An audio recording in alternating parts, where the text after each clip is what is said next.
Vous vous sentez déjà en sécurité? Comment la doctrine de sécurité nationale alimente la guerre et le changement climatique?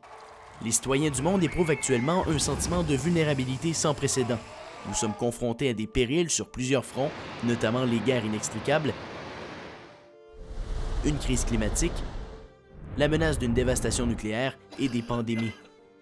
Le destin de notre espèce et de nos semblables dépend de notre capacité à trouver une nouvelle voie. Mais quelle est cette nouvelle voie? Les stratèges militaires et leur soutien politique sont accros à la même vieille réponse à cette question. La doctrine de la sécurité nationale qui envisage les crises sous l'angle de la stratégie militaire. Selon ce raisonnement déformé, le désamorçage de ces mots implique des préparatifs de guerre toujours plus sophistiqués et la redéfinition de la dégradation du climat comme une menace pour la sécurité nationale. Alors comment cela se passe-t-il pour nous?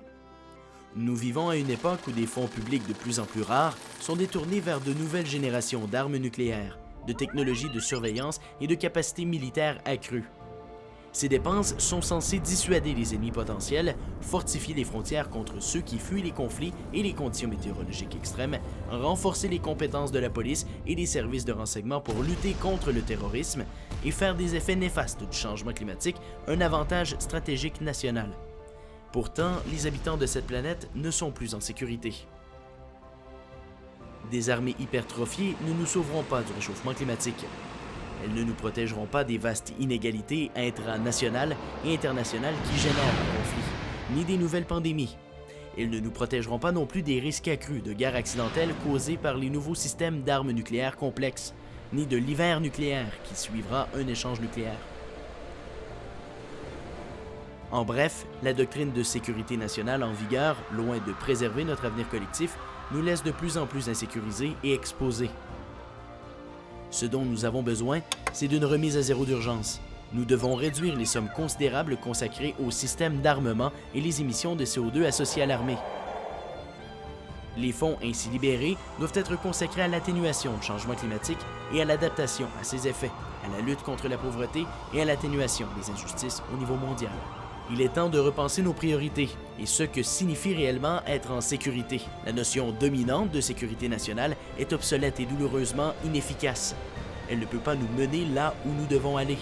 Nous appelons à la mise en place d'un cadre alternatif fondé sur la sécurité humaine et la coopération mondiale. La paix mondiale n'est possible que si les droits fondamentaux de tous, tels qu'ils sont énoncés dans la Déclaration des droits de l'homme des Nations unies, sont respectés.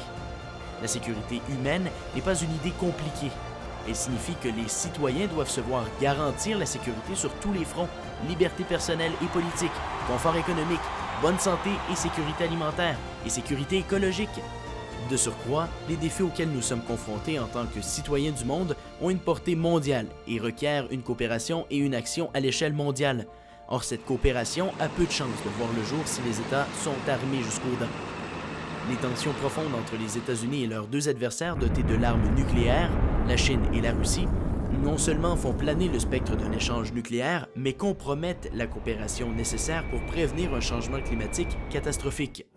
Le paradigme doit changer. La réussite d'un État ne se mesure pas à l'aune de ses prouesses militaires et de sa capacité à intimider d'autres États. La véritable mesure est la capacité à faire progresser le bien collectif. C'est le seul système de défense qui vaille la peine d'être défendu.